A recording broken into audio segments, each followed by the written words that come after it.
لله نحمده ونستعينه ونستغفره ونؤمن به ونتوكل عليه ونعوذ بالله من شرور أنفسنا ومن سيئات أعمالنا من يهده الله فلا مضل له ومن يضلل فلا هادي له ونشهد أن لا إله إلا الله وحده لا شريك له ونشهد أن سيدنا ومولانا محمدا عبده ورسوله أما بعد أعوذ بالله من الشيطان الرجيم بسم الله الرحمن الرحيم يا أيها الذين آمنوا اذكروا الله ذكرا كثيرا وسبحوه بكرة وأصيلا وقال النبي صلى الله تعالى عليه وسلم لا تقوم الساعة لا يقال في الأرض الله الله رواه مسلم.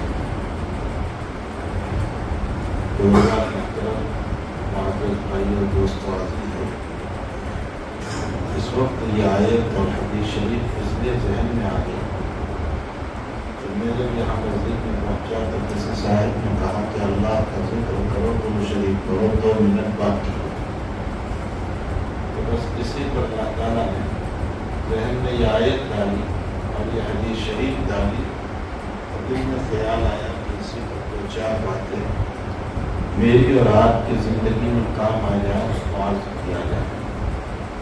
بیانوں کی بھرمار ہے، رات دن لوگ بیانوں کو سنتے رہتے ہیں، حتیٰ کہ اب یوٹیوب نے ساری دنیا کو کھول کر کے رکھ دیا ہے اور آئے دن لوگ بیانات سنتے ہی رہتے ہیں۔ سب سے بڑی چیز جس کی ضرورت ہے وہ ہے ہماری اصلاح۔ جب تک ہماری اور آپ کی اصلاح نہیں ہوتی ہے میری آخرت کا بننا بہت مشکل ہے، اس لیے کہ حقیقی زندگی آخرت کی زندگی ہے۔ دنیا کی زندگی فانی ہے، یہاں کی صحت بھی فانی ہے، یہاں کی بیماری بھی فانی ہے، یہاں کی مالداری بھی فانی ہے، یہاں کی غریبی بھی فانی ہے، یہاں کی خوشی بھی فانی ہے، یہاں کی غمی بھی فانی ہے، یہاں کی ہر چیز فانی ہے۔ حقیقی زندگی جو ہے وہ مرنے کے بعد جو شروع ہونے والی ہے وہ زندگی ہے، اور اسی زندگی کے لیے اس دنیا کو اللہ نے کھیتی بنایا ہے۔ الدنیا مزرعۃ الآخرہ، دنیا آخرت کی کھیتی، جو یہاں بوئیں گے وہ وہاں پائیں گے۔ ایک کسان اور ایک فارمر جو ہوا کرتا ہے، ایک کھیرو جو ہوا کرتا ہے، وہ جب بارش شروع ہوتی ہے تو بارش شروع ہونے کے موقع پر وہ جس طرح کا بیج ڈالتا ہے وہ اسی طرح کا بیج پاتا ہے، وہ جس طرح کا پھل کا درخت لگاتا ہے وہ اسی طرح کا پھل پاتا ہے۔ تو انسان جب بارش کے زمانے میں اپنے کھیت میں جس طرح کا بیج ڈالے گا اسی طرح کا وہ پائے گا، کاٹے گا، اگائے گا، اسی طرح کی چیز اس کو ملنے والی ہے۔ اگر گھٹیا قسم کا بیج ڈالا ہے تو گھٹیا قسم کی چیزیں ملے گی، اور اعلیٰ درجے کا بیج ڈالا ہے تو اعلیٰ درجے کی اس کو چیز ملے گی۔ ابھی مینگو اور آم کا زمانہ شروع ہو رہا ہے، تو جس انسان نے جس درجے کا آم کا درخت لگایا ہوگا اسی درجے کا آم اس کو ملنے والا ہے۔ تو اب دنیا مزرعۃ الآخرہ، دنیا آخرت کی کھیتی ہے۔ انسان یہاں جیسا بوئے گا ویسا پانی پاتا ہے۔ اگر یہاں آپ نے اور میں نے اچھی زندگی کو بویا ہے تو انشاءاللہ تعالیٰ آخرت کی زندگی بہترین کرنے والی ہے۔ اور اگر میں نے اور آپ نے اس دنیا میں بجائے اس کے کہ اللہ کی یادوں میں، آخرت کی یادوں میں، اللہ کے فکر میں، دین کے کاموں کے بجائے دنیا ہی کی محبتوں میں ہمارا بیج بویا ہے تو پھر مرنے کے بعد اس کو ایسا ہی ملنے والا ہے۔ جناب نبی کریم صلی اللہ علیہ وسلم نے فرمایا تموتون کما تحیون۔ حدیث شریف سمجھو، اللہ کے نبی کیا فرماتے ہیں؟ تموتون کما تحیون، جیسے جیو گے ویسے مرو گے۔ یہ مسلم مسئلہ ہے، اصول ہے۔ میں نہیں کہہ رہا ہوں، یہ اصول وہ بیان کر رہا ہے جو وہاں سے لے کر بولتا ہے، جو اللہ کے وہاں سے لے کر کے بول رہا ہے، وہ ذات اقدس صلی اللہ علیہ وسلم اس کو بیان فرما رہے ہیں۔ جیسے جیو گے ویسے مرو۔ آگے ارشاد فرمایا کہ وَتُحْشَرُونَ كَمَا تَمُوتُونَ، فرمایا کہ قیامت کے دن ویسے اٹھو گے جیسے تم مرو گے۔ تو ہماری محشر یہ ہماری موت پر موقوف ہے، اور ہماری موت ہماری حیات پر موقوف ہے۔ اگر حیات ہماری بہترین ہے تو موت بھی ہماری بہترین ہے، اور جب موت بہترین ہے تو آخرت بھی بہترین ہے۔ تو سارا آخرت کا مسئلہ اسی زندگی پر ہے۔ ہماری زندگی کو خوبصورت بناؤ، بہترین بناؤ، اللہ کے ذکر والی بناؤ۔ آقا صلی اللہ علیہ وسلم نے فرمایا کہ موتو قبل ان تموتو، تم مرنے سے پہلے مر جاؤ، وحاسبو قبل ان تحاسبو، اور حساب کر لو اس سے پہلے کہ تمہارا حساب کیا جائے۔ یہ حدیث ہمارے دلوں کو ہلا دیتی ہے، یہ حدیث ساری دنیا کی خوشیوں کو مٹا دیتی ہے۔ موتو قبل ان تموتو، مر جاؤ اس سے پہلے، مر جاؤ اس سے پہلے کہ تمہاری موت آئے۔ محدثین نے اس حدیث شریف کے دو مطلب بیان فرمائے۔ ایک مطلب تو اس کا یہ بیان فرمایا کہ اپنی خواہشات کو مار دو۔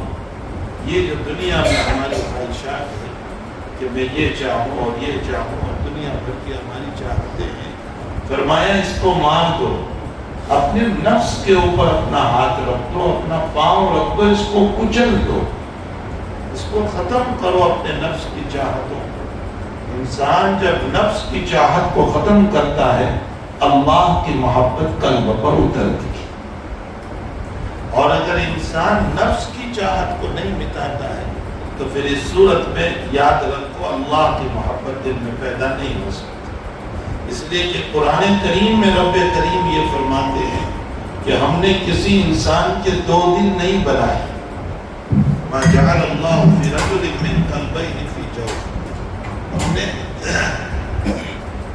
کسی بھی انسان کے دو دل نہیں بنائے۔ یہ کبھی نہیں ہو سکتا ہے کہ ایک دل دنیا کی محبت کے ساتھ ہو اور ایک دل اللہ کی محبت کے ساتھ ہو، یہ نہیں ہو سکتا۔ اگر اللہ کی محبت ہے تو دنیا کی محبت نہیں، اور اگر دنیا کی محبت ہے تو اللہ کی محبت۔ یہ مسئلہ خوبصورت۔ ما جعل اللہ لرجل من قلبین فی جوف، کسی انسان کی باڈی میں اللہ نے دو دل نہیں بنائے، دل ایک ہی ہے۔ اور ایک مکان کے اندر جس طرح پر دوست اور دشمن نہیں رہ سکتا ہے، اسی طرح ایک دل کے اندر شیطان کی محبت بھی ہو، اللہ کی محبت بھی ہو، نہیں ہو سکتا۔ اگر شیطان کی محبت ہے تو رب کی محبت نہیں، اور رب کی محبت ہے تو شیطان کی محبت۔ یہ طے شدہ اصول ہیں جو اللہ تعالیٰ نے قرآن کریم میں تھوڑے سے آگے آ جائے تاکہ بعد میں آنے والوں کو تکلیف نہ ہو۔ آگے آ اس لیے جب اللہ نے دل ایک بنایا ہے تو اس دل میں رب کریم کی محبت ہوگی، شیطان کی محبت کبھی نہیں ہو سکتی، خواہشات کی محبت کبھی نہیں ہو سکتی۔ ایک بات سمجھ لو، دنیا نام کس کا ہے؟ لوگوں نے یہ سمجھ رکھا ہے کہ دکان کا نام دنیا ہے، کاروبار کا نام دنیا ہے، بیوی بچوں کا نام دنیا ہے، شاندار گاڑی کا نام دنیا ہے۔ یہ دنیا نہیں، دنیا اس کو نہیں کہتے۔ جناب نبی کریم صلی اللہ علیہ وسلم نے شاندار اونٹنی پر بھی سواری فرمائی، مہنگی سے مہنگی اونٹنی پر بھی سواری فرمائی۔ آپ نے مہنگی سے مہنگی کھچر پر بھی سواری فرمائی۔ حضور پاک صلی اللہ علیہ وسلم کو بہترین قسم کے کپڑے پیش کیے گئے، آپ نے اس کو بھی زیب تن فرمایا۔ یہ دنیا نہیں ہے، دکان، کاروبار، جائیداد، پراپرٹی، بیوی بچے، یہ دنیا نہیں۔ اگر اسی کا نام دنیا ہوتا تو العیاذ باللہ ثم العیاذ باللہ حضرت عبد الرحمن ابن عوف رضی اللہ تعالیٰ عنہ کو جنت کی بشارت نہ ملتی، جبکہ اللہ نے ان کو بڑی دنیا دے رکھی تھی۔ بڑے مالدار صحابہ میں سے عبد الرحمن ابن عوف بڑے مالدار صحابہ میں سے۔ میں ایک بات کہا کرتا ہوں کہ اس وقت دنیا میں جو ورلڈ میں مالدار ہیں عبد الرحمن ابن عوف کے جیب میں آ گئے۔ اللہ نے اتنی دولت عطا فرمائی تھی، لیکن ان تمام دولت کے ساتھ ہمارے آقا صلی اللہ علیہ وسلم اس زمین پر جن 10 صحابہ کرام کو جنت کی بشارت سنا رہے ان میں ایک عبد الرحمن ابن عوف اشرے مبشرہ میں سے ابو بکر فی الجنہ، عمر فی الجنہ، عثمان فی الجنہ، علی فی الجنہ، طلحہ فی الجنہ، سعد فی الجنہ، سعید فی الجنہ، عبد الرحمن فی الجنہ، اشرے مبشرہ میں سے جنت کی بشارت سنائی گئی۔ تو اگر دکان چلانا دنیا ہوتا تو عبد الرحمن جنتی نہ بنتا، اگر کاروبار کرنا دنیا ہوتا تو عبد الرحمن جنتی نہ بنتا۔ حضرت عثمان ابن عفان رضی اللہ تعالیٰ عنہ کا تو لوگوں نے نام ہی رکھ دیا ہے عثمان غنی۔ یہ غنی کوئی عربی کا لفظ نہیں ہے، یہ غنی تو ہمارے اردو کا لفظ ہے، لیکن عثمان کے ساتھ یہ لفظ لگا دیا گیا ہے کہ عثمان بڑے مالدار تھے، بڑے غنی تھے۔ تو اتنی مالداری ہے کہ غزوہ تبوک میں جب نبی اکرم صلی اللہ علیہ وسلم نے اعلان فرمایا کہ بہت دور کا سفر ہے اور صحابہ کے پاس سواریاں نہیں ہیں اور اسلام کے پاس بھی بیت المال میں اتنے پیسے نہیں ہیں کہ سب کو سواری دے سکے، تو اگر تمہارے پاس ہے تو تم جمع کراؤ۔ صدیق اکبر سارا مال اٹھا کر کے لے آئے، حتیٰ کہ جھاڑو دے کر کچرا بھی لے آئے۔ فرمایا کچرے کو کیا کیا جائے گا؟ فرمایا شاید کسی کو چولہا جلانے کے کام میں آئے۔ عمر اپنے گھر کا آدھا مال اٹھا کر کے لے آئے اور حضرت عثمان رضی اللہ تعالیٰ عنہ نے 300 اونٹ سامان سے بھر کر عطا فرمایا اور ساتھ ساتھ یہ فرمایا اللہ کے نبی اور ضرورت ہو تو عثمان حاضر۔ اور حضرت نے اسی موقع پر فرمایا تھا، بخاری شریف کی روایت ہے کہ آج کے بعد میرا عثمان کوئی عبادت نہ کرے تو بھی جنت میں جائے گا۔ لیکن یہ بشارت ضرور تھی عثمان کے لیے، اس کا یہ مطلب نہیں ہے کہ عثمان نے کوئی نماز چھوڑ دی، عثمان نے کوئی روزہ چھوڑ دیا۔ یہ تو ہم نکمے لوگ ہیں کہ اگر ہم کو اور آپ کو یہ کہہ دیا جائے کہ آج کے بعد اگر کوئی عبادت نہیں کرو گے تو تم جنت میں جاؤ گے، تو صبح فجر سے چھٹی ہو جائے گا اور ہم فجر پڑھنا چھوڑ دیں گے۔ چونکہ ہم نکمے لوگ ہیں، ہمیں جو ہے بس چھٹی چاہیے دین کے باب میں کہ کسی طرح ہمیں چھٹی ملتی رہے دین کے باب میں، اور دنیا کے باب میں حل من مزید کا مسئلہ ہے۔ یہاں چھٹی نہیں، دنیا کے باب میں تو نہیں، 2 دکان ہے تو 3 ہو جائے، اور 3 ہے تو 4 ہو جائے، اور 4 ہے تو 5 ہو جائے، اور 5 ہے تو 6 ہو جائے۔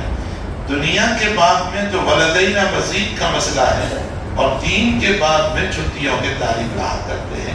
صحابہ کا مزاج یہ تھا کہ وہ دین کے بعد میں ولدینا مزید، کہ جتنا زیادہ ہو اتنا ہم کریں، اور دنیا کے بعد میں یہ ہے کہ ضرورت کی چیز مل جائے ہمارے لیے کافی ہوا کرتا۔ تو ہم میں اور صحابہ میں یہی فرق ہے، اور یہ بہت بڑا فرق ہے۔ اللہ تعالیٰ ہمیں بھی نصیب فرما دے یہ چیزیں، آخرت کی فکر اور آخرت کی توجہ اور اللہ سے ہونے کا یقین، اور جتنی زیادہ عبادت ہو ہمیں نصیب فرما دے۔ مسلم شریف میں ہے کہ ایک صحابی رضی اللہ تعالیٰ عنہ رات میں نبی علیہ السلام کی خدمت کے لیے ساتھ میں سو گئے۔ حضرت جب رات میں اٹھتے ہیں، کتاب الصلاۃ کی روایت ہے، تو وہ صحابی رضی اللہ تعالیٰ عنہ وضو کا پانی لے کر حضرت کی خدمت میں حاضر ہوئے، اور حضرت کو بڑی محبت اور بڑی لگادت اور پیار کے ساتھ وضو کرایا۔ اب حضرت نماز پڑھنے کے لیے کھڑے ہوئے، ان کی اس خدمت سے حضرت بڑے خوش ہو گئے۔ بہرحال اس سے معلوم ہوتا ہے کہ اپنے بڑوں کی خدمت کرنا چاہیے۔ حضرت بڑے خوش ہوئے، حضرت نے فرمایا کہ مانگو کچھ چاہیے تو، یعنی کیا پیسے ویسے مانگ لیں گے، کچھ اور مانگ لیں گے؟ فرمایا مانگ لو کچھ چاہیے۔ اب وہ صحابی بھی بڑے عجیب تھے، ذہن ان کا آخرت کے بعد میں بنا ہوا تھا۔ انہوں نے فرمایا رفاقتوں کا فی الجنہ۔ اللہ نصیب فرما دے ہمیں آخرت کی فکر۔ خدا پاک کی قسم، میں اکثر کہا کرتا ہوں کہ دنیا کی زندگی ایک چٹائی پر سو کر بھی گزر جائے گی، لیکن موت کے بعد کی زندگی ایک چھوٹے سے انگارے پر بھی نہیں گزر سکتی۔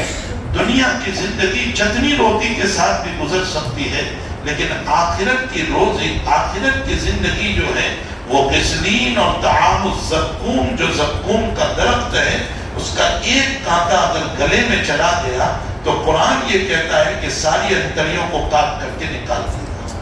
تو دنیا کی زندگی جتنی روتی پر بھی گزر سکتی ہے، انسان اس پر اپنی زندگی گزار لے۔ آخرت کی زندگی اصل آخرت کی زندگی ہے۔ کل من علیہا فان ویبقی وجہ ربک والباقیات الصالحات خیر عند ربک ثوابا وخیر عملا۔ باقیات الصالحات وہ ہیں جو تمہیں آخرت میں دیا جائے گا۔ ومن زحزح عن النار وادخل الجنہ فقد فاز۔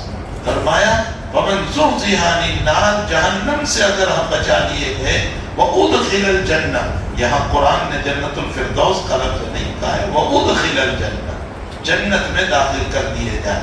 حکیم الامت حضرت اقدس تھانوی نور اللہ مرقدہ فرماتے ہیں کہ لوگوں کی تو ہمت ہے کہ جنت الفردوس کے طالب بنے ہوئے ہیں، جنت الفردوس جنت الفردوس جنت الفردوس۔ اپنے عمل پر بھی تو نظر کرو کہ جنت الفردوس کے لائق ہے بھی یا نہیں۔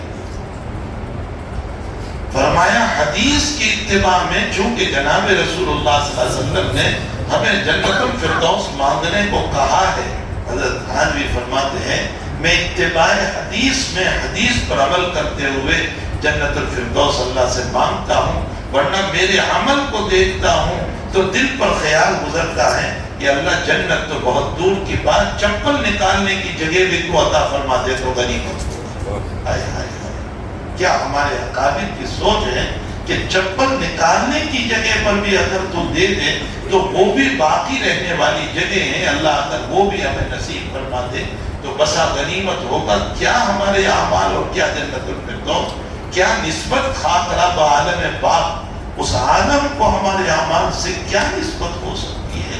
نہ میری نماز اس لائق ہے جو سراسر خیالوں میں گزر رہی ہے، نہ میرا روزہ اس لائق ہے جو غیبتوں میں گزر رہا ہے، نہ میرا حج اس لائق ہے جو سراسر ریاکاری میں چل رہا ہے، نہ میری زکوٰۃ اس لائق ہے کہ جس میں دے رہا ہوں تو کوئی دنیا کی نیت دیے ہوئے۔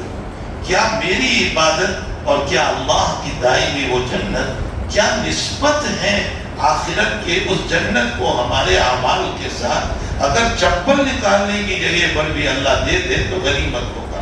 ہمارے حضرت حاجی امداد اللہ صاحب محاذر مکی رحمۃ اللہ علیہ فرماتے ہیں کہ اللہ مجھے فضل سے جنت عطا فرما دے، کوئی عمل پر نہیں۔ جناب رسول اللہ صلی اللہ علیہ وسلم نے فرمایا کہ تمام کے تمام اللہ کی رحمت سے جنت میں جائیں گے۔ سنو حدیث ہے، تمام کے تمام اللہ کی رحمت سے جنت میں جائیں گے۔ تو صحابہ خاموش رہنے والے نہیں تھے، پوچھا وَأَنْتَ یا رسول اللہ، آپ کا کیا مسئلہ ہے، آپ اپنے عمل سے جاؤ گے؟ حضرت نے فرمایا اللہ، حضرت نے فرمایا اس ذات کی قسم جس کے قبضے میں میری جان ہے، محمد بھی اپنے عمل پر جنت میں نہیں جا سکتا ہے الا ان یتغمدنی اللہ تعالی، الا کہ اللہ کی رحمت محمد کو بھی شامل ہو جائے۔ آقا صلی اللہ علیہ وسلم جب یہ فرماتے ہیں کہ میں بھی رحمت رب کے بغیر جنت میں نہیں جا سکتا، تو کیا مجھ جیسا نالائق اپنی نماز پر اعتماد کر سکتا ہے؟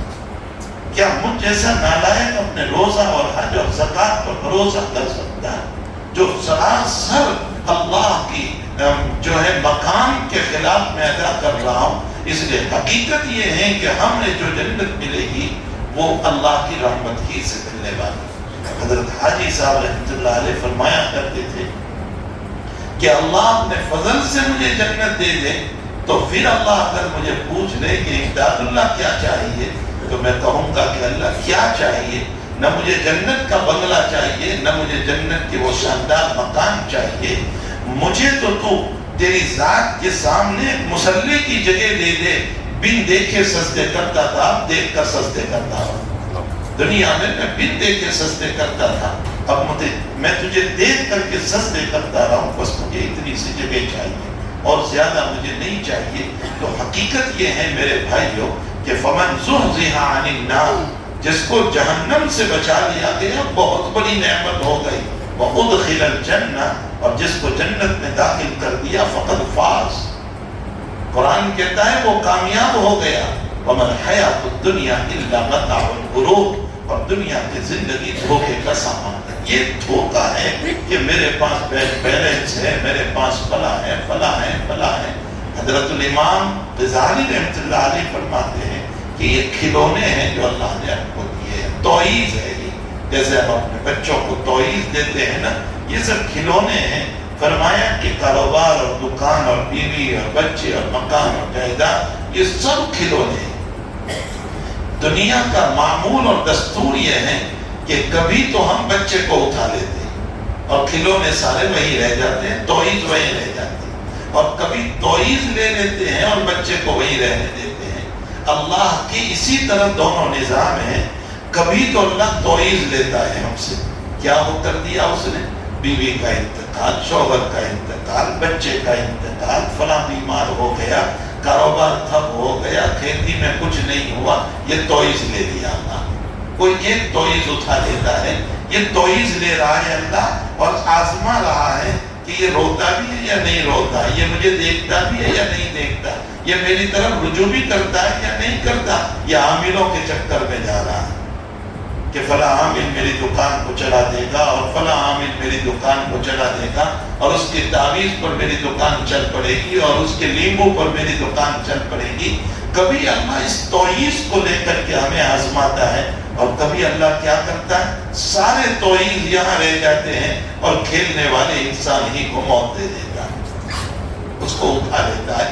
اب سب یہاں کا یہاں رہ گیا اور دنیا سے روانہ ہو گیا۔ تو یہ اللہ کا نظام ہے دونوں طرح کا کہ کبھی توعیز لے لیتا ہے، کھلونا لے لیتا ہے، اور انسان کو آزماتا ہے کہ مجھے یاد کرتا ہے یا مصیبتوں کے چکر میں گھومتا رہتا ہے، میری مسجد سے گزر جاتا ہے اور نماز نہیں پڑھتا ہے۔ اور کبھی رب کریم خود انسان کو اٹھا لیتا ہے اور سارے کھلونے وہی کے وہی رہ جاتے ہیں۔ تو فمن زحزح عن النار وادخل الجنہ، میں یہ کہہ رہا تھا میرے بھائیو کہ دنیا کہتے ہیں کس کو؟ دنیا جو ہے ان چیزوں کا نام دنیا نہیں ہے۔ علامہ رومی رحمۃ اللہ علیہ معارف مصطوی میں فرماتے ہیں، جست دنیا از خدا غافل بدن، جست دنیا از خدا غافل بدن، نہ کے معاشو نقربو فرزند وزن۔ فرمایا دنیا کیا ہے؟ یہ کپڑوں کا نام دنیا نہیں ہے، یہ جوتوں کا نام دنیا نہیں ہے، یہ دکان کا نام دنیا نہیں ہے، یہ کاروبار کا نام دنیا نہیں ہے، یہ پیسوں کا نام دنیا نہیں ہے۔ پھر دنیا ہے کیا؟ فرمایا از خدا غافل بدن، اللہ سے غفلت کا نام دنیا ہے۔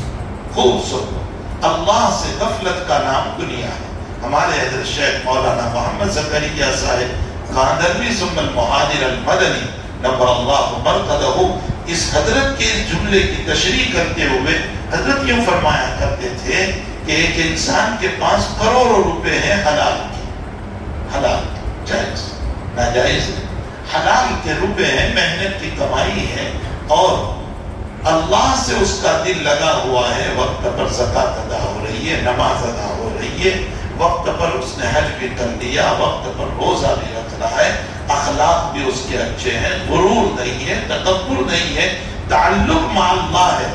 فرمایا وہ کروڑوں روپے کے ہوتے ہوئے دیندار ہے۔ سمجھ میں بھی آئی مثال؟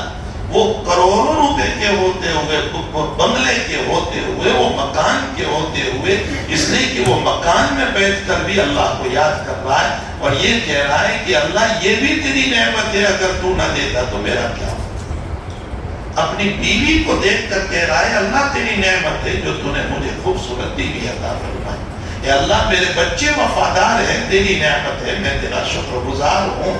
ربنا حب لنا من ازواجنا وذریاتنا قرۃ اعین، تو میری آنکھوں کی ٹھنڈک بنا دے۔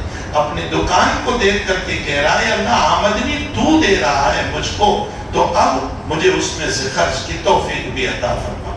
بخاری شریف میں ہے کہ حضرت عمر رضی اللہ تعالیٰ عنہ نے فرمایا اللہ دنیا کو خوبصورت تو نے ہی تو بنایا، اتنی پیاری بات کہہ رہے ہیں، اللہ دنیا کو خوبصورت تو نے ہی تو بنایا اور پھر دنیا کی محبت بھی تو نے ہی دی، اسی نے تو دنیا کی محبت دی۔ فرمایا دنیا کی محبت بھی تو نے ہی دی ہے نا، تو اللہ خرچ کی توفیق بھی تو عطا فرما۔ اتنی بہترین بات فرما رہے ہیں، خرچ کی توفیق بھی تو عطا فرما۔ مجھے بات سے بات یاد آ گئی، حضرت ڈاکٹر عبدالحی صاحب عارفی رحمۃ اللہ علیہ جو حضرت اقدستان بھی رحمۃ اللہ علیہ کے اجل خلفاء میں سے تھے، حضرت یہ فرمایا کرتے تھے کہ دیکھو میں تمہیں کام کی بات بتاؤں. حضرت فرماتے تھے کہ میں کام کی بات بتاؤں. یہ کوئی چھوٹے موٹے پیر نہیں ہے، یہ ان بزرگوں کے پیر ہے جس سے مولانا تقی اور رفیع جیسے شخصیات بیعت ہوئی تھی. ان کے پیر و مرشد ہیں. ان کی اصلاح میں، ان دونوں بھائیوں کی اصلاح میں ڈاکٹر عبدالحی صاحب کا ہاتھ ہے. تو ڈاکٹر عبدالحی صاحب فرمایا کرتے تھے کہ دیکھو میں کام کی بات بتاؤں. جب صبح ہو جائے تو اللہ سے یہ کہا کرو کہ رب کریم یہ دن ہو گیا ہے، اب مجھے دین گزارنا ہے، مولا کریم مجھے نیک اعمال کی توفیق عطا فرما. تیری توفیق کے بغیر میں کچھ نہیں کر سکوں. ذرا فجر کی بات معلوم بھی تو لیا کرو اس سے. اے اللہ دن بھر تیری مدد کے بغیر مجھ سے کچھ نہیں ہوگا. اگر تو نے میری مدد نہیں کی اور شیطان نے میرا ہاتھ پکڑ لیا تو مسئلہ مشکل ہو جائے گا. اے اللہ تو نے میری مدد نہیں کی اور نفس کی طرف میں چلا گیا تو مسئلہ مشکل ہو جائے گا. اللہ نیک اعمال کی توفیق تو دے اور میرا ہاتھ بھی تو پکڑ لے. تو ہی بچانے والا ہے، ورنہ باہر کا ماحول، شیطان کا کھینچنا، نفس کا چلنا، یہ سب میرے دشمن کھینچنے کے لیے تیار ہے. اللہ میں تجھ سے توفیق مانگتا ہوں تو میرا ہاتھ پکڑ کر کے میرا دن اچھا گزار دینا. جب شام ہو جائے تو عشاء کی نماز پڑھنے کے بعد اب ذرا پورے دن پر غور کر لو. اچھے کام ہوئے ہیں تو شکر ادا کر لو، اور کوئی گناہ کا کام ہو گیا ہے تو فوراً توبہ کرو تاکہ رات میں دفتر صاف ستھرا ہو جائے. ورنہ اگر دفتر صاف کیے بغیر چلے گئے تو بقول ہمارے حضرت شیخ مولانا زکریا صاحب رحمۃ اللہ علیہ، اور کوئی سوال اللہ نے نہیں کیا. اتنا رات میں موت آ جانے کے بعد پوچھ لیا آج عشاء کی نماز تو نے کیوں نہیں پڑھی تھی، تو بندہ جواب نہیں دے سکے گا. ایک نماز کا سوال کا جواب نہیں دے سکے گا تو زندگی کا جواب کیسے دے پائے گا. اس لیے رات میں سونے سے پہلے ذرا سا مراقبہ کر لو. اچھے اعمال ہوئے ہیں تو شکر، اور اگر برے اعمال ہوئے ہیں تو توبہ کر لو. فرمایا جو صبح تم نے عہد کیا تھا نا، اس عہد پر توفیق بھی تو مانگی تھی نا تم نے اللہ سے. کیا فائدہ ہوگا اس کا؟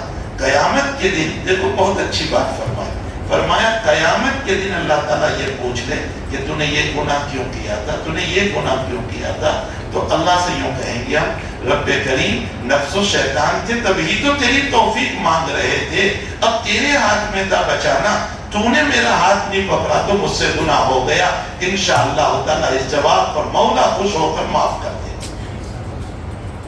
لیکن روزانہ اہتمام تو کر لو ذرا اس سے مانگنے کا، توفیق تو اس کی مانگ لو ذرا. صبح میں مدد تو اس کی مانگ لو کہ اللہ میں بہت کمزور ہوں، مجھ سے بچنا بہت مشکل ہے. یہ نفس بھی ہے، شیطان بھی ہے، ماحول بھی ہے، عریانیت بھی ہے. اے اللہ یہ سب مجھے بلا رہے ہیں، ایسے وقت پر تیری مدد کے بغیر میں نہیں بچ سکتا ہوں. تو روزانہ اس کی مدد مانگا کرو. انشاءاللہ تعالی اللہ کی نصرت دنیا میں اترے گی، وہ بچائے گا. اور کوئی گناہ ہو بھی گیا تو قیامت میں کہیں گے تجھے تو ہم نے کہا تھا، تو نے نہیں بچایا تو مجھ سے ہو گیا. انشاءاللہ تعالی معافی کا راستہ نکل آئے گا. تو بہرحال میں یہ کہہ رہا تھا کہ دیکھو دنیا ان چیزوں کا نام نہیں ہے، اللہ سے غفلت کا نام دنیا ہے. ہمارے حضرت شیخ مولانا زکریا صاحب رحمۃ اللہ علیہ اسی کو سمجھاتے ہوئے یوں کہا کرتے تھے کہ ایک انسان کے پاس لاکھوں کروڑوں روپے ہیں حلال کے، جائز کے، اور وہ اس کی زکات بھی نکال رہا ہے، اللہ کے راستے میں خرچ بھی کر رہا ہے، شاکر بھی بنا ہوا ہے، شکر گزار بھی بنا ہوا ہے، اور عبادتوں میں بھی اس کا دل لگا ہوا ہے، اخلاق بھی اس کے اچھے ہیں، غرور و تکبر نہیں ہے بلکہ تواضع ہے. تو اس صورت میں یہ لاکھوں روپے کے ہوتے ہوئے دیندار ہے. اور ایک انسان کے جیب میں صرف 100 روپے، زیادہ نہیں ہے، صرف 100 روپے، لیکن اللہ سے غافل ہے. نماز نہیں، زندگی میں دینداری نہیں، اچھے اخلاق نہیں، نشہ دماغ پر چڑھا ہوا ہے، غرور کا، خمار کا، تکبر کا، اور کسی سے سیدھے منہ بات نہیں کرتا، اللہ کی طرف متوجہ نہیں ہے، مانگنا نہیں ہے رب کریم سے، نہ نماز ہے. تو فرمایا صرف 100 روپے کے ہوتے ہوئے پکا دنیا دار ہے، اس لیے کہ اللہ سے غفلت ہے. معلوم ہوتا ہے کہ غفلت عن اللہ کا نام دنیا ہے. ان چیزوں کو دنیا نہیں کہا کرتے. تو میں یہ کہہ رہا تھا کہ دیکھو اللہ کا ذکر، کثرت سے اللہ کا ذکر، اسی لیے میں نے پڑھا یا ایھا الذین آمنوا اذکروا اللہ ذکرا کثیرا. اور میں نے حدیث شریف پڑھی جو مسلم شریف آیت ہے، قیامت قائم نہیں ہوگی اس وقت تک جب تک کہ اللہ کہنے والے اس زمین پر موجود ہیں. جب سے یہ حدیث شریف جناب رسول اللہ صلی اللہ علیہ وسلم نے بیان فرمائی ہے، سارے محدثین یہی مطلب بیان کر دیا. بعض لوگوں نے اس کا غلط مطلب بیان کر دیا اور اس کا مطلب یوں بیان کر دیا کہ قیامت قائم نہیں ہوگی اس سے پہلے کہ لوگ اتنے گناہ کریں گے کہ لوگ اللہ یہ کیا کر دیا. یہ غلط مطلب ہے حدیث کا. یہ مطلب نہیں، یہ بالکل غلط مطلب لوگوں نے بیان کیا ہے. اس حدیث شریف کا صحیح مطلب وہی ہے جو محدثین نے بیان فرمایا، اور وہ یہ ہے کہ قیامت قائم نہیں ہوگی جب تک کہ اس زمین پر اللہ کہنے والا موجود ہے. اس کا مطلب یہ نکلا کہ اللہ کہنا اس دنیا کی روح ہے. مطلب یہ ہے اللہ کہنا اس دنیا کی روح ہے. اس زمین پر ایک بھی مومن رہے گا اللہ کہنے والا، وہاں تک اللہ قیامت قائم نہیں کرے. سارے مومنین جب ختم ہو جائیں گے تو دنیا کفر سے بھر جائے گی، اور ظاہر سی بات ہے کہ مقصد خداوندی ختم ہو گیا.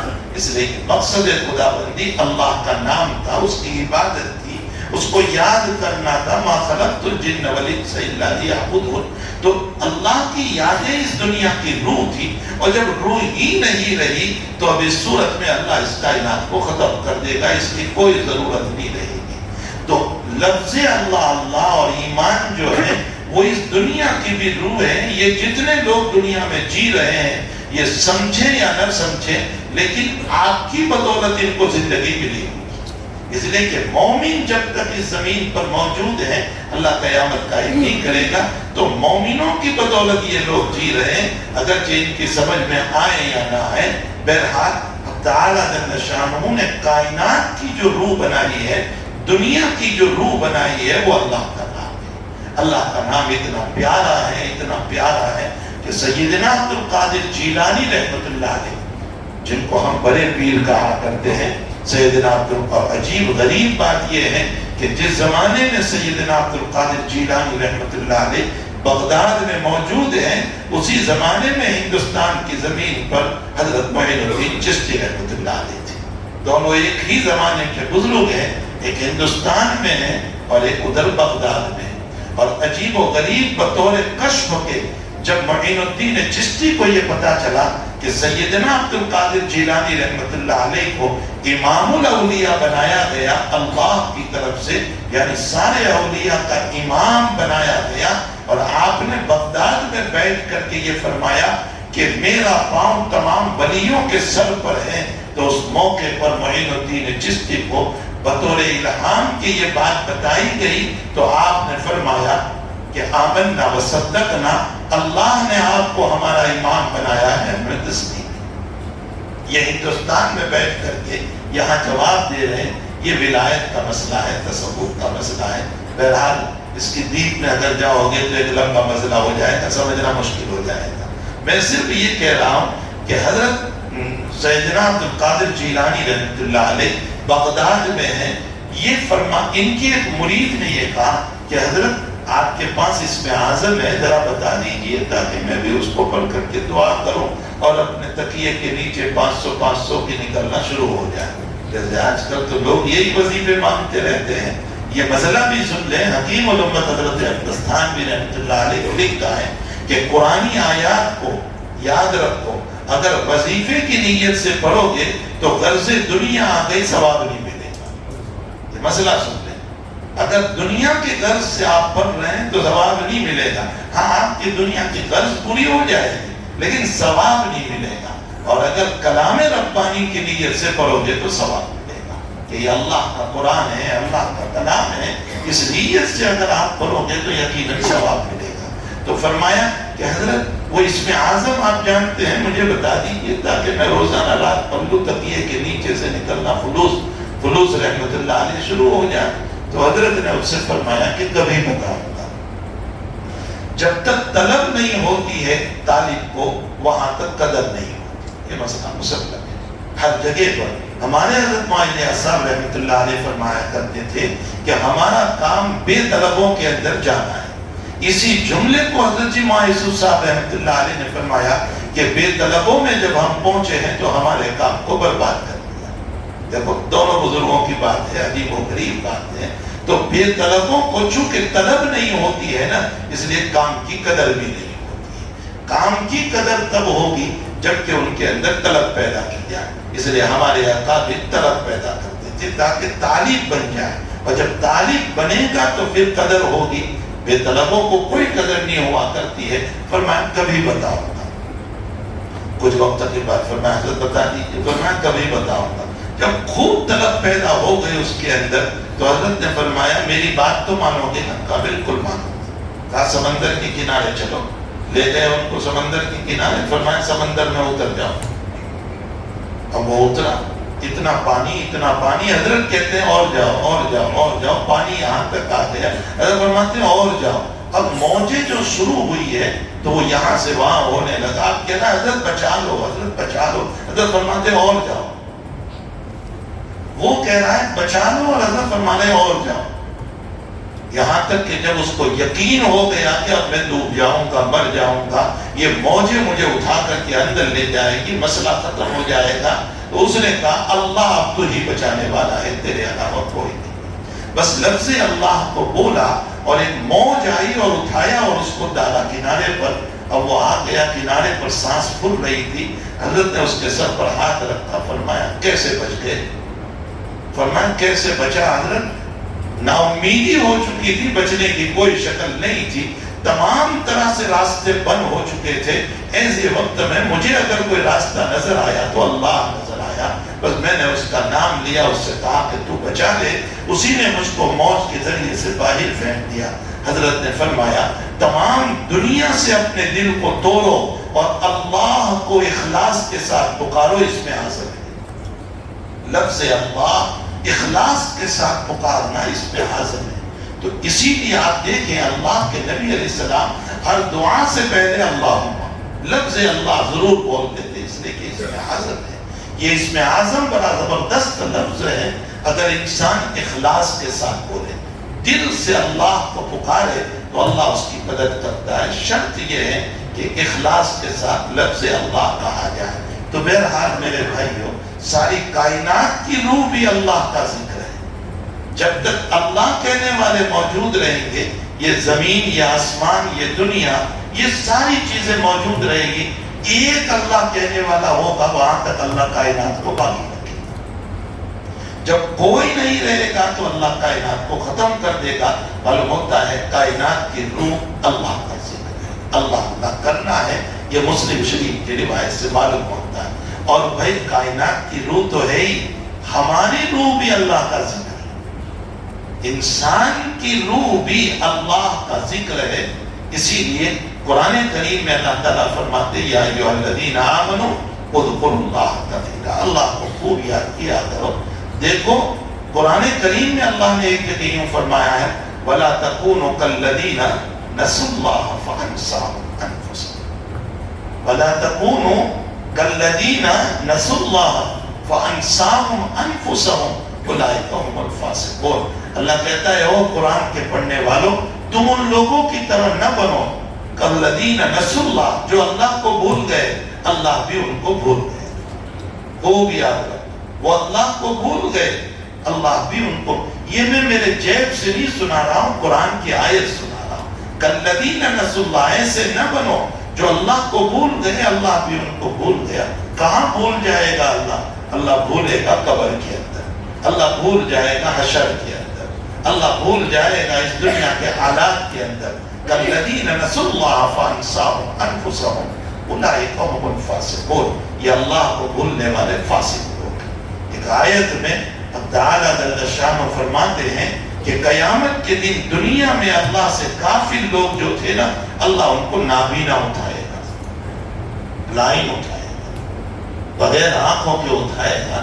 تو یہ لوگ قیامت میں کہیں گے کہ اللہ وقد کنت بصیرا، میں تو دنیا میں بہت دیکھتا تھا، میری نگاہیں بڑی تیز تھی، یہ تو نے کیا کر دیا کہ تو نے مجھ کو بلائنڈ اٹھا دیا، نابینا اٹھا دیا. تو اللہ کہے گا کذالک اتتک آیاتنا فنسیتھا.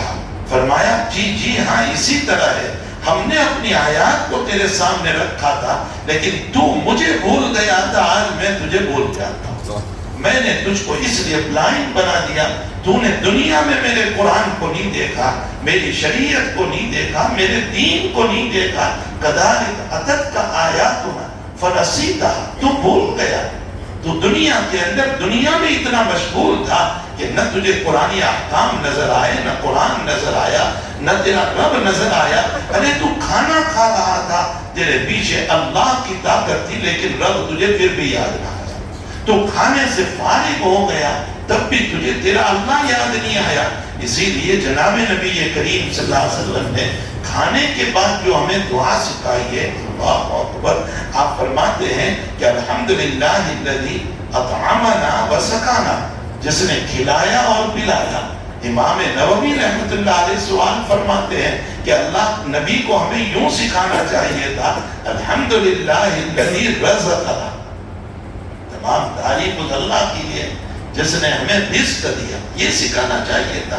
یہ کھلایا اور پلایا، اس پر کیا تعریف کرنا ہے؟ امام نووی فرماتے ہیں کہ سارا رزق موجود ہو تمہارے سامنے لیکن وہ رب نہ چاہے تو دسترخوان سے ایک لقمہ بھی پیٹ میں نہیں جا سکتا، ایک گھونٹ بھی تمہارا نہیں اتر سکتا ہے۔ رب کریم کا احسان ہوا کہ سجے ہوئے دسترخوان کو تمہارے پیٹ میں اتارا اور خوبصورت جو ہے کولڈ ڈرنک کو تمہارے پیٹ میں اتار دیا۔ اس لیے رزق تو موجود ہے لیکن طعام اور شراب یہ اللہ کی بہت بڑی نعمت ہے۔ اگر وہ چاہتا تو نوالا اٹھانے سے پہلے اگر وہ کھانسی شروع کر دیتا تو نوالا پیٹ میں نہیں جا سکتا تھا، بے ہوش کر دیتا، نوالا نہیں جا سکتا تھا۔ کھاتے کھاتے اگر اٹیک آ جاتا تو انسان نہیں اٹھا سکتا تھا۔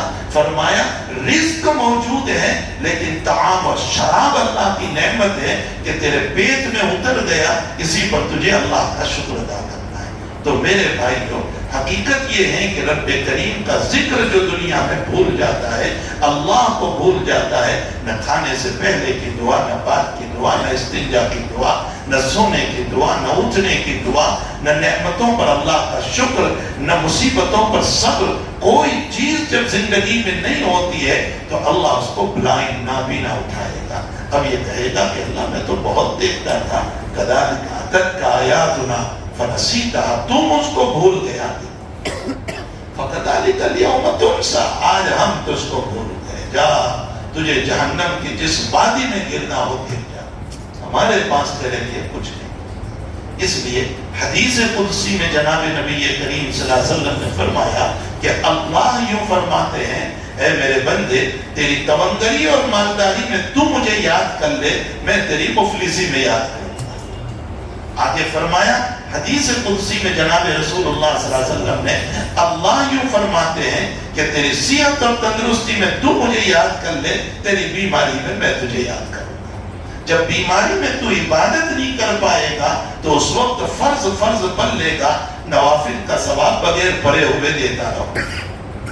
حدیث ہے، بخاری اور مسلم کی روایت ہے کہ تیری صحت میں تو مجھے یاد کر لے، میں جو ہے تجھے تیری بیماری میں یاد رکھوں گا۔ اور تیسرا جملہ فرمایا، تیری حیات میں تو مجھے یاد کر لے، تیری موت کے بعد میں تجھے یاد کرتا رہوں گا۔ جب تیری اولاد تجھے بھول جائے گی تب تیرا رب تجھے یاد کرے گا۔ تو میرے بھائیو، اللہ کا ذکر زندگی میں پیدا کرو، اللہ کا ذکر زندگی میں پیدا کرو۔ حقیقت سب سے اعلیٰ ذکر پہلے تو فرائض ہے، اللہ کے فرائض کو ادا کرو۔ نماز کے باب میں قرآن میں کہا گیا، اقیم الصلاۃ لذکری، فرمایا نماز قائم کرو میرے ذکر کے لیے۔ معلوم ہوتا ہے کہ نماز ذکر ہے اللہ کا۔ حج کے باب میں اللہ تعالیٰ فرماتے ہیں، فَإِذَا أَفَضْتُم مِّنْ عَرَفَاتٍ فَاذْكُرُوا اللَّهَ عِندَ الْمَشْعَرِ الْحَرَامِ، جب تم عرفات سے فارغ ہو جاؤ تو اب مشعر حرام اور مزدلفہ میں آ کر ہمارا خود ذکر کر لیا کرو۔ قربانی کرو تو فرمایا ہمارا ذکر ہے، لَنَالَ اللَّهَ لُحُومُهَا وَلَا دِمَاؤُهَا وَلَٰكِن يَنَالُهُ التَّقْوَىٰ مِنكُمْ، تم جو قربانی کر رہے ہو نہ تمہارے گوشت کی ہمیں ضرورت، نہ چمڑے کی ہمیں ضرورت، تمہارے تقوی کی ضرورت ہے، اور یہی اللہ کا ذکر ہے۔ فرمایا روزہ رکھو، کتب علیکم الصیام کما کتب علی الذین من قبلکم لعلکم تتقون. روزے کے ذریعے سے ہم تمہیں تقوی نصیب کریں گے. علامہ سندھی سقطی رحمۃ اللہ علیہ آج سے 800 سال پہلے ولی کامل ہو گئے ہیں. ان سے کسی نے پوچھا کہ حضرت اللہ مجھ کو یاد کرتا ہے، اس کی کوئی نشانی بتا دو. تو علامہ فرماتے ہیں، فرمایا کہ اگر تم ذکر کرتے ہو تو سمجھ لو کہ اللہ تمہیں یاد کر رہا ہے. فرمایا دلیل، فرمایا اللہ قرآن میں یوں کہہ رہا ہے فَاذْكُرُونِي أَذْكُرْكُمْ، تم مجھے یاد کرو گے میں تمہیں یاد کروں گا. تو تم جب یاد کر رہے ہو تو سمجھ لو کہ وہ بھی تمہیں یاد کرتا ہے. یہ نشانی ہے اس بات کی کہ اگر تم اللہ کو یاد کر رہے ہو تو سمجھ لو کہ اللہ بھی تمہیں یاد کر رہا ہے. اور اگر تم نہیں یاد کر رہے ہو تو نشانی ہے اس بات کی کہ وہ بھی تم کو یاد نہیں کر رہا. پھر مصیبتوں کے تھپیلے ہوں گے، پھر حالات میں گریں گے، پھر لوگ ماریں گے اور پیٹیں گے، پھر کاٹیں گے اور طرح طرح کے ظلم و تشدد کے مسائل ہوں گے. اس لیے نشانی یہ ہے کہ اگر تم یہ چاہتے ہو کہ اللہ مجھ کو یاد کرے تو تم دنیا کے اندر اللہ کو یاد کرو. یہی وجہ ہے کہ جب انسان، روایتوں میں ہے جناب رسول اللہ صلی اللہ علیہ وسلم نے فرمایا کہ جو انسان ذکر کرتا ہے اس کا دل زندہ ہے، اس کا دل جو ہے وہ زندہ ہے. اور جو ذکر نہیں کرتا اس کا دل مرا ہوا ہے، غافل ہے اس کا دل، غفلت میں پڑا ہوا ہے. لیکن یہ اس کو پتا چلے گا جس کو احساس بھی. آپ کہو گے ہمیں تو پتا، جس کو احساس بھی ہو. میں اس کی ایک مثال دیا کرتا ہوں. دیکھو کپڑا بالکل سفید ہو، اس پر دھبا لگ جائے تو پتا چلے گا کہ یہ خراب ہو گیا ہے. لیکن سارا کپڑا ہی کالا پڑا ہوا ہے تو اس کے اوپر اگر بڑے سے بڑا دھبا لگ جائے تو بھی پتا نہیں چلے گا کہ اس پر دھبا لگا ہوا ہے. تو جس کا دل گناہوں ہی سے لبریز ہو اس کو ذکر کی وجہ سے آنے والے غفلت کا پتا نہیں چلتا، اس لیے کہ وہ تو پہلے ہی سے کالا پڑا ہوا ہے. لیکن جو نماز پڑھتا ہے، عبادت کرتا ہے، اللہ کو یاد کرتا ہے، دل صاف ستھرا ہے اور پھر کبھی ذکر چھوٹ جاتا ہے تو اس کو احساس ہوتا ہے کہ میرے دل کے اوپر دھبا لگا ہوا ہے. اس لیے میرے بھائیو، اصل تو اللہ کے فرائض کو ادا کرنا ہے، یہ اہم ذکر ہے. نماز بھی اللہ کا ذکر، روزہ بھی اللہ کا ذکر، حج بھی اللہ کا ذکر، زکوٰۃ بھی اللہ کا ذکر ہے. اس کے علاوہ جو ذکر ہے وہ دوسرے ذکر ہے کہ جو ہے کلمہ تمجید کو پڑھا جائے، سبحان اللہ والحمدللہ ولا الہ الا اللہ واللہ اکبر، لا الہ الا اللہ کا ورد کیا جائے، سبحان اللہ الحمدللہ پڑھا جائے، ہر وقت کی دعاؤں کو ہر وقت پڑھا جائے. یہ سب کے سب حدیث شریف میں آتا ہے کہ انسان جب سوتا ہے تو شیطان اس کے سر پر 3 گرہے لگاتا ہے اور اس کے کان کے اندر پیشاب کرتا ہے. فرمایا رات میں جب اٹھو اور کوئی بھی اللہ کا نام لے لو، اللہ بول دو، لا الہ الا اللہ بول دو، الحمدللہ الذی احیانا بعدما اماتنا پڑھ لو، کچھ بھی پڑھ لو، اللہ کا نام آنے سے آٹومیٹکلی ایک گرہ کھل جاتی ہے. اور اس کے بعد وضو کر لو، دوسری کھل جاتی ہے. اور جب 2 رکعت نماز پڑھ لو تو تیسری بھی کھل جاتی ہے. اللہ اس کی سستی کو دور کر کے چستی عطا فرما دیتے، نشاط عطا فرما دیتے. یہ صحیح ترین روایتوں میں جناب رسول اللہ صلی اللہ علیہ وسلم نے فرمایا ہے. بہرحال اللہ کا ذکر، عبادتوں کو ادا کیا جائے، چلتے پھرتے اللہ کا ذکر کیا جائے. حدیث شریف میں آتا ہے کہ میرے بندے جب تو سبحان اللہ کہتا ہے تو یہ نہ سمجھنا کہ تیرے کہنے سے میں پاک ہوا، میں تو پہلے سے پاک ہوں، لیکن جب تو سبحان اللہ پڑھتا ہے تو میں تجھے پاک کر دیتا ہوں. جب تو الحمدللہ پڑھتا ہے تو تو یہ نہ سمجھنا کہ تیری تعریف سے میری تعریف ہو رہی ہے اور میں بلند ہو گیا. میں تو پہلے سے بلند ہوں، تو نہیں تھا تو بھی میں بلند تھا. لیکن جب تو میری تعریف کرتا ہے الحمدللہ سے تو یاد رکھ لے فائدہ تجھے ہوگا کہ میں دنیا میں تیری تعریف کراؤں گا. تو ساری تسبیحات میں بھی ہمارا ہی فائدہ ہے، اللہ کے ذکر میں ہمارا فائدہ ہے، نمازوں میں ہمارا فائدہ ہے، دین میں ہمارا فائدہ ہے، روزے اور زکوٰۃ میں ہمارا فائدہ ہے. تو جس میں اور پھر یہ دنیا کے سارے فائدوں کے بعد سب سے بڑا فائدہ یہ ہے کہ موت بہترین دے دوں گا اور آخرت میں جنت الفردوس عطا کر دوں گا. اس سے بڑھ کر دولت ہمیں کیا چاہیے؟ ایک مومن کا ایمان ہوا کرتا ہے. اس لیے میرے بھائیو، ہمیں اپنے آپ کو اللہ کے ذکر کے ساتھ لگانا چاہیے. اللہ جل شانہ ہم تمام کو ذکر کی توفیق عطا فرمائے، عبادتوں کا ذوق عطا فرمائے. اور میں نے اکثر جگہ جگہ ایک دعا نقل کی جو میرا معمول ہے میں وہ دعا ہمیشہ کرتا ہوں، لوگوں کو بھی کہتا رہتا ہوں کہ اللہ سے یہ دعا کیا کرو۔ وہ دعا یہ ہے کہ اللہ مرنا تو ہے، موت یقینی ہے، کبھی نہ کبھی تیرے پاس آنا ہے، جب تیرا بلاوا ہوگا، کوئی جوان بھی آتا ہے، کوئی برا بھی آتا ہے، آنا تو ہے، کوئی دنیا میں رہنے والا نہیں ہے، سبھی کو جانا ہے۔ عیسیٰ اگر زندہ گئے ہیں تو مرنے کے لیے ان کو بھی آنا ہے۔ بہرحال موت تو ہر ایک کو ہے، اگر کسی کو موت نہیں آتی تو رب ذوالجلال والاکرام ہے، کل من علیہا فان ویبقی وجہ ربک ذو الجلال والاکرام۔ مرنا تو ہے، بلکہ قیامت جب قائم کرے گا اللہ تو اللہ کے عرش کے اٹھانے والے فرشتے بھی مر جائیں گے، کوئی نہیں رہے گا، کوئی دنیا میں۔ جبریل بھی ختم، میکائیل بھی ختم، سور پھونکنے والا اسرافیل بھی ختم ہو جائے گا، جو سور پھونکنے کے بعد حکم رب پر وہ بھی مر جائے گا، سارے کے سارے مر جائیں گے۔ ایسے موقع پر جیسے اللہ پہلے اکیلا تھا، بالکل اخیر میں اکیلا ہوگا، اور اس کا سوال ہوگا لمن الملک اليوم، اور دنیا میں حکومت کے دعوے داروں بتاؤ آج اب کس کی حکومت ہے؟ کون جواب دے گا اس اللہ کو؟ وہی خود جواب دے گا للہ الواحد القہار۔ آج اسی رب کی حکومت ہے جو واحد اکیلا اور بڑا غضب والا ہے، غصے والا ہے، قہاریت والا ہے۔ تو میرے بھائیو، ہر چیز کو دنیا سے ختم ہونا ہے، جانا ہے، ہر انسان کو کبھی نہ کبھی دنیا سے جانا ہے، رخصت ہونا ہے۔ ابھی میں جب آ رہا تھا تو مجھ پر ایک فون آیا، بالکل نوجوان، 40 سال کا، کچھ نہیں، اچانک رات میں بیمار ہوا اور 2 گھنٹے میں اللہ کا پیارا ہو گیا۔ ابھی میں سفر میں آتے ہوئے مجھے دعا کے لیے فون آیا، تو جانا ہی جانا ہے ہر ایک کو۔ میں ایک دعا آپ کو سکھا دوں، ہمیشہ وہ دعا اپنی دعاؤں میں شامل کر دیں کہ اللہ آنا تو ہے ہی تیرے پاس، لیکن جب بلاوا آ جائے تیری طرف سے تو مجرم کی طرح نہ بلانا، مہمان کی طرح بلا دینا، مجرم کی طرح نہ بلانا، جس کو باندھا جاتا ہے، لات ماری جاتی ہے ذلتی کے ساتھ، کہ اللہ ایسے نہ بلانا۔ ہمیں کیسے بلانا؟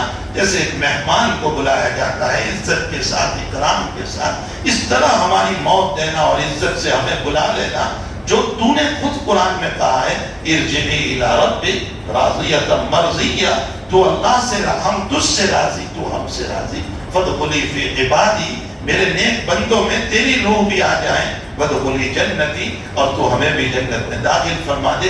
یہ اکرام کے ساتھ اللہ تو ہمیں بلا لینا، جیسے مہمان کا اکرام ہوتا ہے۔ اپنی دعاؤں میں اس دعا کو ضرور شامل کر لینا چاہیے۔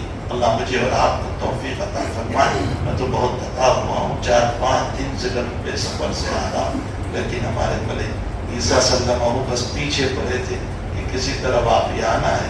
محبت میں ان کی اور آپ لوگوں کی محبت میں حاضر خدمت ہو گیا، اور بر وقت وہ جناب کوئی تھے، انہوں نے نماز سے پہلے کہا تسبیح پڑھو، درود شریف پڑھو، تو ذہن میں یہ آیت آ گئی، اللہ اسی پر کچھ باتیں کہہ دوں۔ اللہ ہم سب کو عمل کی توفیق عطا فرمائے۔ صلی اللہ علی نبی کریم، درود شریف۔ اللهم صل على سيدنا حبيبنا وشفيعنا وسيدنا مولانا محمد وسلم۔ سبحان الله وبحمده، سبحان الله وبحمده، سبحان الله وبحمده، عدد خلقه ورضا نفسه وزنة عرشه ومداد كلماته۔ سبحانك اللهم وبحمدك وتبارك اسمك وتعالى جدك ولا اله غيرك۔ اللهم صل على سيدنا حبيبنا وشفيعنا سيدنا مولانا محمد وبارك وسلم۔ اللہ ہمارے گناہوں کو معاف فرما، اللہ ہمیں سچے توبہ کرنے والے بنا، اللہ ہمیں سچے توبہ کرنے والے بنا، اللہ ہمیں ریاکاروں میں سے نہ بنا، اللہ ہمیں ریاکاروں میں سے نہ بنا، اللہ ہمیں مخلصین میں سے بنا، ہمیں عابدین میں سے بنا، ہمیں زاہدین میں سے بنا، ہمیں متقین میں سے بنا، ہمیں مصلیین میں سے بنا، ہمیں طائبین میں سے بنا، اللہ ہمیں محبوبین میں سے بنا۔ اللہ تو جن سے پیار کرتا ہے ان میں سے ہمیں بنا لے، اللہ تو جن سے پیار کرتا ہے ان میں سے ہمیں بنا لے، اللہ جن پر تیرا غضب نازل ہوا ان میں سے ہمیں نہ بنانا، اے اللہ مغضوب علیہم میں سے ہمیں نہ بنا، اللہ ضالین میں سے ہمیں نہ بنا، گمراہوں میں سے ہمیں نہ بنا، اے اللہ ہمیں مبتدع مرتد بننے سے حفاظت فرما، اے اللہ ایمان کے بعد کفر سے حفاظت فرما، ہدایت کے بعد ضلالت سے حفاظت فرما، مصلی بننے کے بعد نماز چھوڑنے سے حفاظت فرما، نیک بننے کے بعد برے بننے سے حفاظت فرما، اے اللہ آپ کی رضا والے اعمال کے بعد آپ کی ناراضگی والے اعمال سے ہم سب کی حفاظت فرما، اے اللہ تو نے رجب بھی ہم کو دیا، شعبان بھی ہم کو دیا، فضل فرما کر رمضان بھی عطا فرما دے، عطا فرما دے، عطا فرما دے، اور رمضان کی انوار سے مالا مال فرما دے، اس کی برکتوں سے مالا مال فرما دے۔ اللہ ہم لائق نہیں ہیں، ہم تو بڑے مجرم ہیں، بڑے پاپی ہیں، ناشکرے ہیں، اس زمین پر ہی اللہ ہم نے آپ کی بہت ناشکری کی، ہم سے بڑھ کر غدار کوئی نہیں ہے تیرا، ہم سے بڑھ کر آپ کے ناشکرے کوئی نہیں ہے، لیکن اے اللہ جیسے بھی تیرے بندے ہیں، تیرے محبوب کے امتی ہیں، مولا اللہ وہ ہمارے اللہ، وہ ہمارے اللہ، تو نے خود کہا ہے کہ میں مومنوں کا دوست ہوں، اللہ تو ہمارا دوست ہے، اللہ ولی الذین آمنوا تو نے کہا تو ہمارا دوست ہے، اللہ ہم تجھ سے مچل مچل کر مانگ رہے ہیں، اللہ ہمیں رمضان کے انوار عطا فرما دے، برکات عطا فرما دے، مغفرت عطا فرما دے، معافی کے دروازے کھول دے، اللہ ہمارے گناہوں کی نحوست سے ہمیں ظالموں کے حوالے نہ فرما، اللہ تو نے ہم کو کن کے حوالے کر دیا، جن کے دل پتھر ہیں، جو جلاتے ہوئے بھی ڈرتے نہیں ہیں، جو کاٹتے ہوئے بھی ڈرتے نہیں، جو ہماری بچیوں کی عزت لوٹتے ہوئے بھی ڈرتے نہیں، اللہ آپ نے ہم کو کن کے حوالے کر دیا، ربنا لا تجعلنا فتنة للقوم الظالمين ونجنا برحمتك من القوم الكافرين اللهم إنا نجعلك في نحورهم ونعوذ بك من شرورهم اللہ ان کے شرور سے حفاظت فرما، اے اللہ ان کی نحوستوں سے حفاظت فرما، اللہ ہمیں امن عطا فرما، ہمیں انصاف عطا فرما، بول بالا عطا فرما، سرخروئی عطا فرما، زندگیوں سے حفاظت فرما، حالات سے حفاظت فرما، اے اللہ بیماروں کو شفا عطا فرما، مرحومین کی مغفرت فرما، پریشان حالوں کی پریشانیوں کو دور فرما، بے اولادوں کو اولاد عطا فرما، بے نکاح کے نکاح کا انتظام فرما، اولاد والوں کی اولادوں کو نیک صالح اور مطیع اور فرما بردار بنا، اے اللہ جب تک جلائیں آب و عزت و ایمان کے ساتھ جلانا، اٹھائیں تو ایمان پر اٹھانا، نمازوں میں اٹھانا، سجدوں میں اٹھانا، تیری یادوں پر اٹھانا، کلمے پر اٹھانا، تیری رضا پر اٹھانا،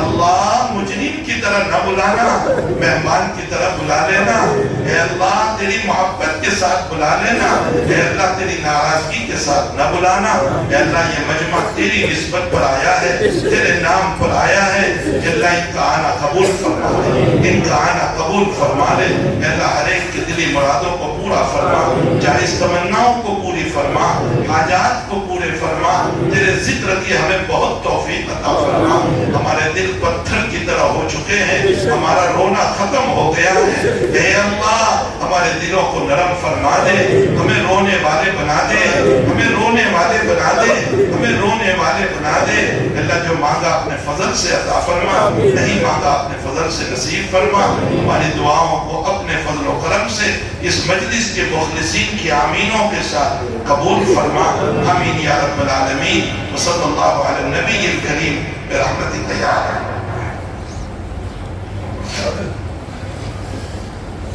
بہت دیر ہو